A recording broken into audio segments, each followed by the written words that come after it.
હાલો, આજ રીંગણાનો ઓળો બનાવવાનો છે મિત્રો. રીંગણા શેકી નાખી. ચાલો મિત્રો, સરસ મજાના રીંગણા શેકાઈ ગયા છે. હવે બકાલો સુધારી નાખી. હવે બકાલાનું કટિંગ થઈ ગયું છે મિત્રો. લીલી કોથમરી છે, લીલું લસણ, લીલા મરચાં, લીલા ટમેટા અને ડુંગળી. હવે ભરતું ઓળો બનાવી નાખી. હવે ઓળો બનાવી નાખી. સૌ પ્રથમ પેલા ડુંગળી નાખવાની, પછી ટમેટા નાખવાના.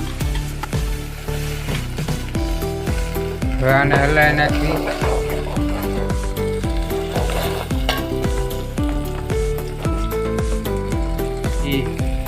પછી એમાં લીલા મરચાં નાખવાના.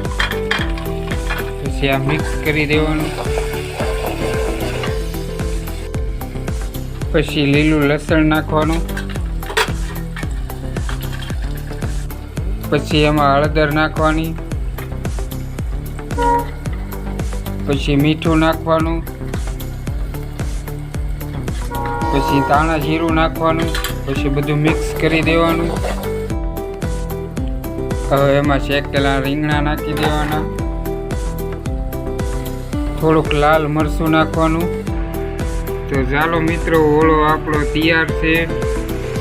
સાથે ભૂંગળા છે, લાલ મરચાં તળેલા છે, ભાખરી છે, થેપલા છે અને મારું ફેવરેટ ગાયનું દૂધ પણ છે.